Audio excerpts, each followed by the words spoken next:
Welcome to EPLACE, the space for general talking, about all things entertaining.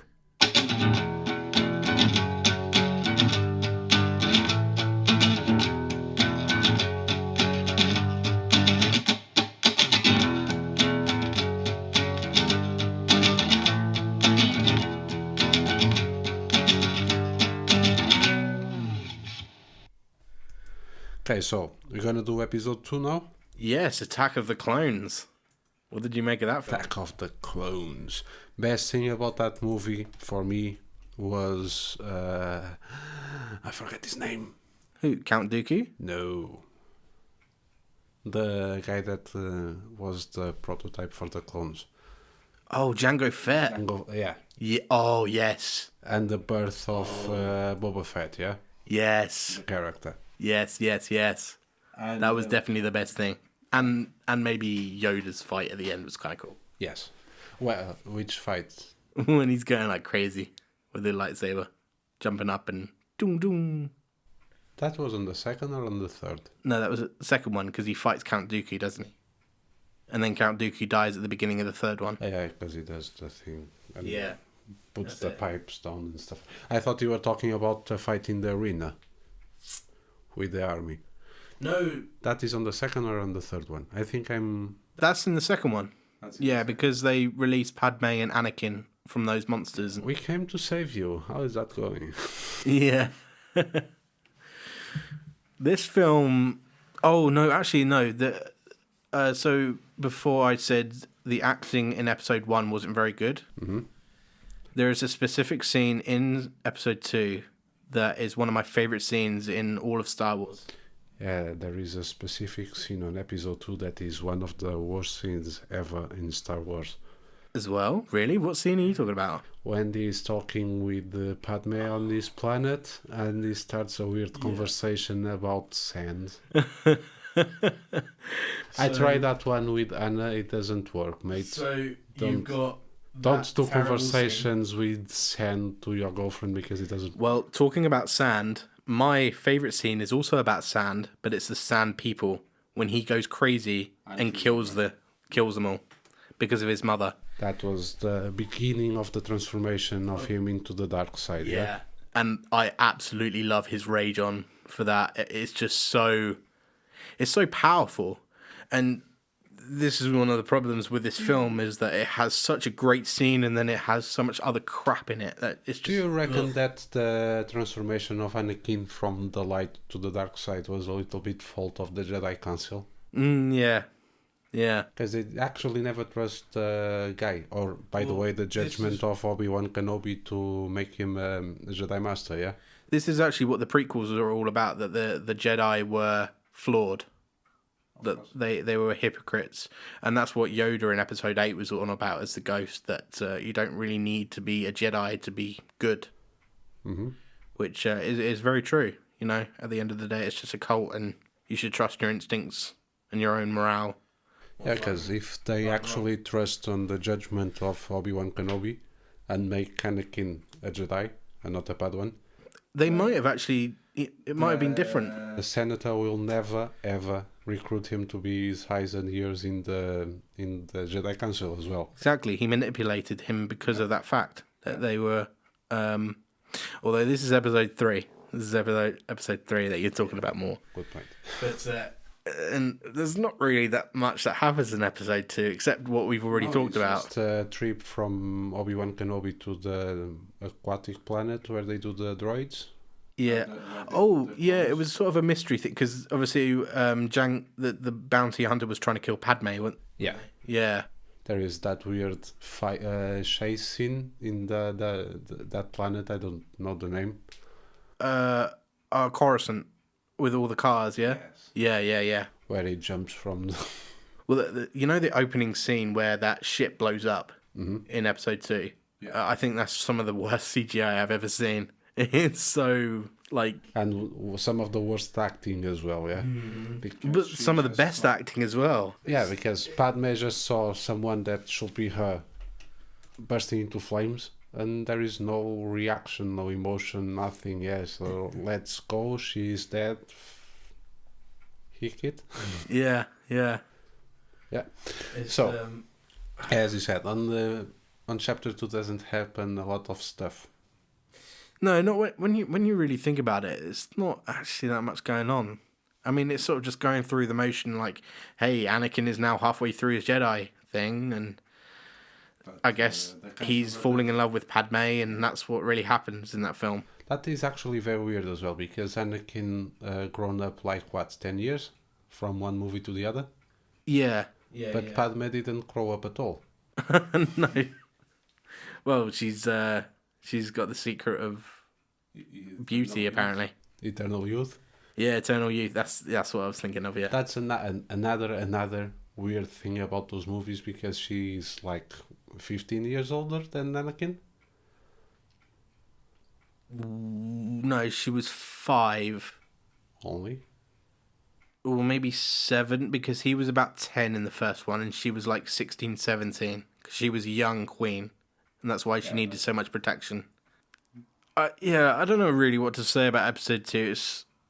It's one of the weaker Star Wars films for me, even weaker than episode 2. No, still. Maybe right at the bottom. Thing and what is his name? The Jango Fett. Yeah, him undercovering what was going on with the army and the secret army. Yeah, the Camino clones. Yeah. And that being all the stormtroopers later on in the films. That was interesting. That part was cool, yeah. And it was the coolest part, to be honest. Yeah, other than that killing the sand people. I loved the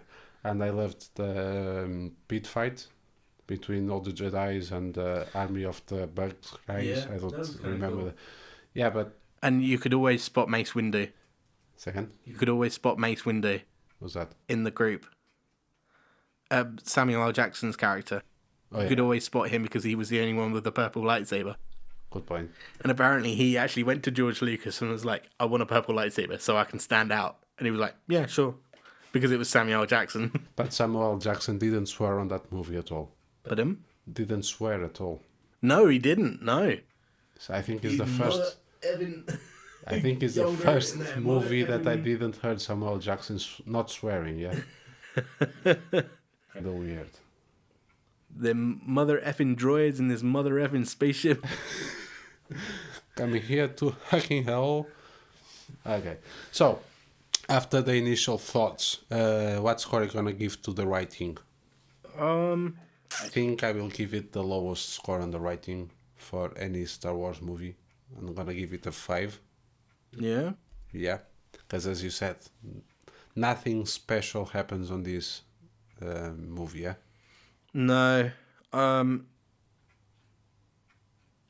story and the dialogue. Oh, the dialogue is terrible. The story is lackluster. So there are parts in the film that have an influence or explain certain things in the grander scheme of things, which I really enjoy. But yeah, the story and the dialogue in this film is really bad. Like 3. Oh, 3. Am I going to be really that hard? No, I'm gonna go 4. I was in doubt between a 4 and a 5. I give it a 5 because I think I'm gonna go 4. The lowest that I'm gonna give to a Star Wars movie. So yeah, because as I said, there is good things about that, and I definitely love the part where Obi-Wan Kenobi is trying to find out who ordered that army. Yeah, there was a nice mystery to it. Yes. But then that's only like a small segment of the film when you look at it. Yeah, but then in the grand scheme. We have conversations about sand. Yeah, I know. Yeah. And the CGI apple, can you remember that? When he's like cutting it and then flies it over to her and she's like, gets it on the fork and then bites it. You remember that? No, I don't remember that. Oh, when they are in the...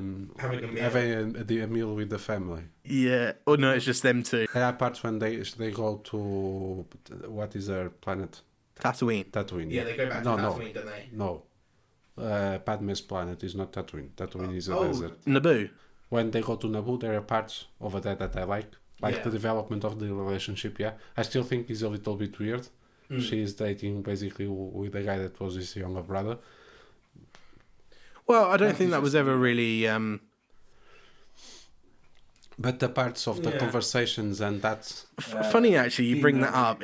That's been a running theme in Star Wars. What? Incest, hasn't it? Good point. With Luke and Leia.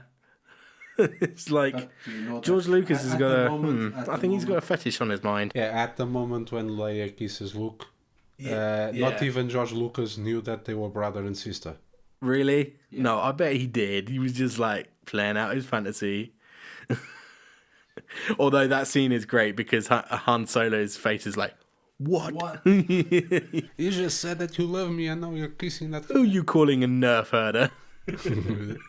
Oh, I missed the original Star Themes and tone for the second movie. Themes and tones. So, yeah, what were the theme? Really, the film is a love story. It's a love story and the mystery of the throne, of the clone army, yeah?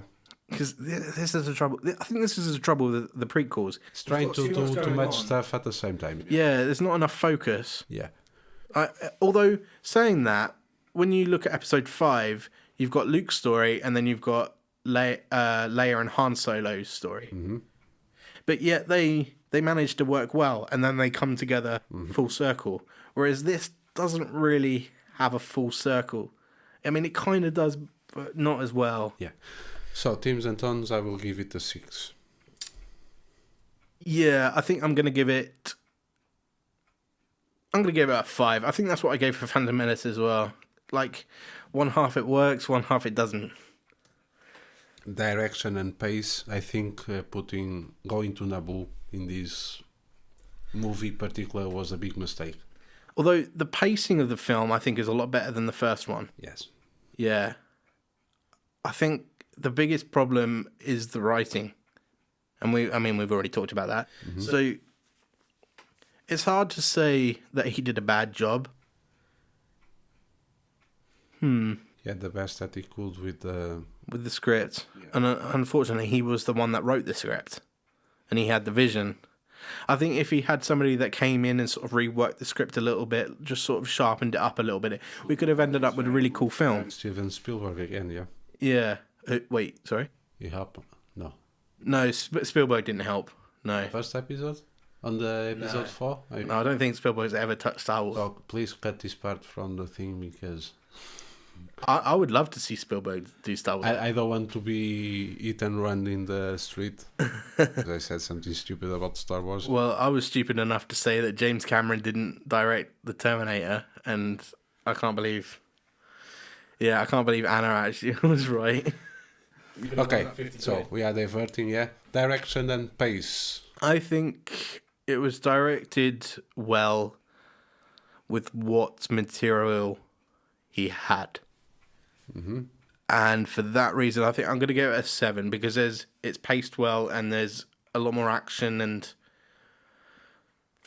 I don't prefer it better than episode 1, but I think, direction is a 7.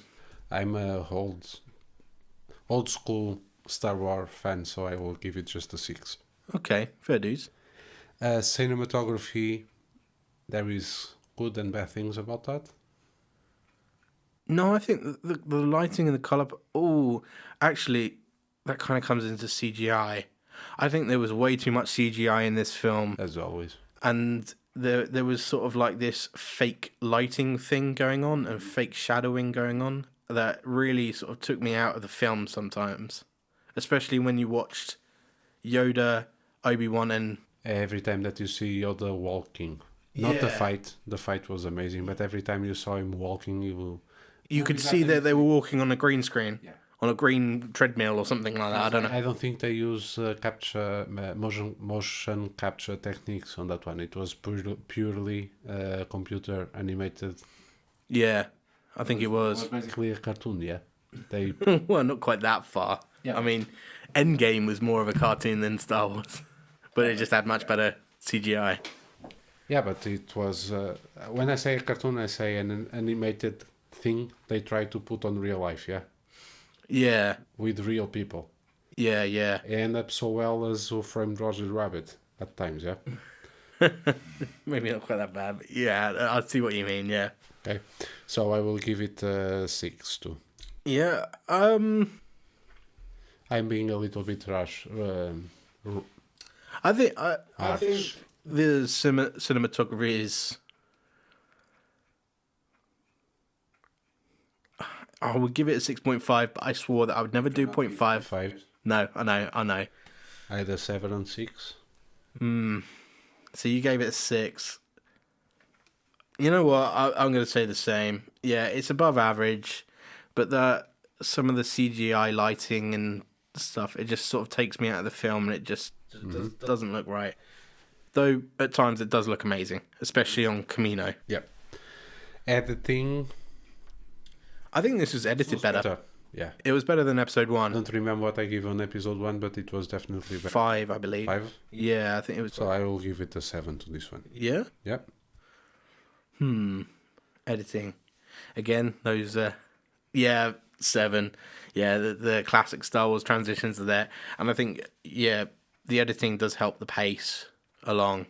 Like, there was nothing out of place with it, I believe. It did have a nice flow, like, from beginning to end.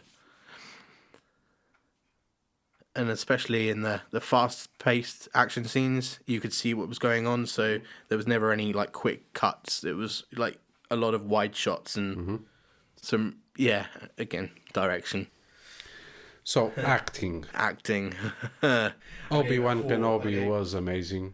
I gave episode 1 a 4, didn't I? Yes. Yeah, I did, so this one's going to be a little bit higher, but not that much. I will give it this one a 5. Yeah. I hated the version of Anakin Skywalker on this one. Yeah, I can see why, but the Sand people, that I love that scene so much is why I'm going to give it a 6. I'm going to give acting a 6 for me. I don't believe it was actually the actor's fault. Everyone blames the actor. I don't believe it was the action. It was a script. It was the script, yeah. It It was the dialogues that were given to the guy, yeah. How can you make emotions talking about sand? I will keep eating that key, yeah. Yeah. That was a stupid dialogue, yeah. I don't know why George Lucas had his head on, but God knows. no, it wasn't on the game. No, I'm gonna give acting a 6. They do a solid job, and nothing really stand out except for that Anakin killing all of the Sand people because they kidnapped his mother and beat That her. moment that his character start growing on me again, yeah. Yeah. And when we go speak about episode 3, I'm gonna give him a much higher. So you said that you like the boy more than him, and this is why this scene, and then quite a lot in episode 3 I really liked with Hayden Christensen. So when I was talking about those two movies. Yeah. When I said that, I was talking about those two movies, yeah. Yeah. And I agree with you. When he goes and kills everyone, after that, his acting gets a little bit better, yeah, because he starts conveying Because the script allows him to. a lot more of feelings, and because until that moment he reminded me a little bit of C-3PO, yeah. He was just walking around and saying some random stuff, and that's it. I love Padme, but I don't know why. Although there was a little bit of banter between Obi-Wan and Anakin at the beginning, where it's like, "Oh, I saved you this time," or which I quite liked. I like that kind of shit. You don't like that? I don't like that kind of things. No? Oh, fair enough. So production, costumes, set, props, Star Wars. It's 9. pretty standard. You raised mine. You reckon you're gonna give it a 9? I'll give it a 9. Okay, I think I gave episode 1 a 8, so I'm gonna give this one a 7. Because there was a little less prosthetics and more CGI. And the CGI isn't always better than puppetry. Sometimes it is, but not all the time. And Yoda is one thing they changed, and fair enough, they wanted to do Yoda fight, which was cool. But I liked how they did it in episode 8, where there was a blend of puppetry and CGI, but they couldn't do that, I guess, back then. Okay. I'm going to give it a 7 for production. Special effects and CGI. I will give it a 7 because I think it's worse than episode 1. In a specific scene that actually precedes the scene where it's awesome, the CGI. I'm talking about when Yoda is walking on a cane. Oh, right, yeah. And it looks like he's floating in the air, yeah? If you look really, because at the moment the motion capturing technique wasn't still. Yeah. So I believe they actually did all the thing in the computer. Yeah, it didn't end up so well. No. But I actually love, for instance, when they go to the place where they were doing the clones. I'm gonna probably give it a 7 as well. Do you remember the people from that planet where they were doing the clones? And I think those were brilliant, yeah. Yeah, although they were completely CGI as well, Which is sad, yeah. which is weird. Yeah. A lot of the makeup in this film as well was incredible. Actually, I don't know if I'm not saying stupid things. I'm not sure if they didn't motion capture Jar Jar Binks. I don't know. That'd be an interesting one to look up. It was definitely around the time though, because obviously Gollum was motion captioned with Annie Serkis, so maybe they did. That probably was the problem. They should use the guy that did Gollum. Yeah, he was the best. He always does the best. That kind of things, yeah. I'm gonna give SFX and VFX the same 7. There's good and bad CGI. It's above average because for the time it was good, but it's just not really aging very well. Okay, soundtrack, I will give it a 7 too. Soundtrack, yeah, I can't really. You know what? There was a specific song for this film. Was it? Yeah, there was a specific song for this film, and it was the love song between Anakin and. That's why I forget it then. Yeah, it was a really soppy one. 7, yeah. It's John Williams above average. I gave episode 1 a 9 because of Duel of Fate, so yeah, this one deserves a 7. It's lower than that because it's not as iconic, but it's still good. Still John Williams. Intentions. Intended for people that liked episode 1, I guess. Yeah. Intended to give, and for that reason, it did do well. Because kids won't still see the movie, yeah. Yeah. And I think that the intention behind it was to explain where the stormtroopers came to. Yeah. Yeah, just sort of give us more of a backstory to the overall character. The Jedi Council, the bad guys are not perfect, maybe. Yeah. No, sorry, the good guys are not perfect. Yeah, the good guys are not perfect. Yeah, not the bad guys. Oh, actually, though, going back to what we were talking about, how they changed Jar Jar Binks, put him more of a background character. So He's on that one that you can see him doing some stuff with the hands and his mouth. For intentions-wise, this film is maybe trying to be more catering to the older Star Wars as well. Because I don't know if you noticed that in the UK, the age rating for episode 1 was a universal, meaning for everybody.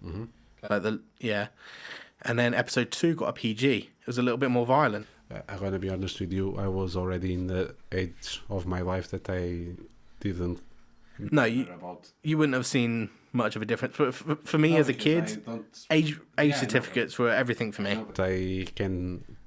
Basically, since I'm 21, I can watch whatever movie I want, so I don't need to see if it is a PG-13. I think that episode 2 was trying to cater more to the older Star Wars things than episode 1 was. Try and make it more dark, because episode 3 got even darker. Theory that Jar Jar Binks was becoming evil, that was the movie, yeah?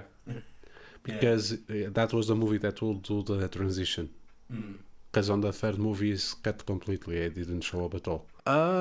He's like, he is in it, but like for 2 seconds, I think. Yeah, he almost didn't show up at all. Yeah. But although E.T. is in it. Yeah, I know. E.T.'s like race, which is pretty cool. The E.T. and friends. Yeah. But he's not alone. Yeah. So intentions for this movie, I will give it a 6. Yeah. How I like it, but I didn't like it that much. I believe that the intentions were good, but it didn't quite hit the mark. They were trying to do it better than episode 1, and in that way, I think it actually failed for me, but it succeeded for other people. So, yeah, I'd give it a 6. I think I gave episode 1 a 5, so maybe I gave this a 6, but my personal enjoyability is a 5. 5. Yeah, I'm giving it right in the middle, because some things in this film are amazing, some things are just terrible. Yeah. So now we've got to count up the score again. So, yeah, I've just added up my score. Have you got a score? I have a score Why are you laughing? because it's the fantastic number of 69. No way. You too? No. Mine's 67. Seriously? So I've actually rated this lower than episode 1, which is about right for me. It's about right for me because I freaking hate both of them. Yeah, so 69. Equally, yeah? Yeah. How funny. As if you've got... Okay. Yeah, they're equally as bad as with it... this Or bombshell- they have the same problems. That's what it is. And with this bombshell, we finish for today, yeah? Yes, we're... so this is episode 4. I mean, the 4th episode. Can you believe that we've been doing this for 4 weeks now? Yeah? A month nearly. Yep. Crazy. But it's been a lot of fun. Where is my Yeah. paycheck? It's the first month that's gone, yeah? Where's the paycheck? Yeah, unfortunately, we're just doing it for free for now. Damn. Well, if we get enough listeners on YouTube or whatever. Farewell, good people, and we're gonna see you next week. Yeah, next week we're going to do episode 3 and Solo. So, yeah, it's going to be an interesting one, right? Yeah. I need to watch Solo again. Yes, I might do that as well, just to sort of refresh myself. Yeah. But, yeah, thanks for listening, and Bye-bye. bye-bye for now.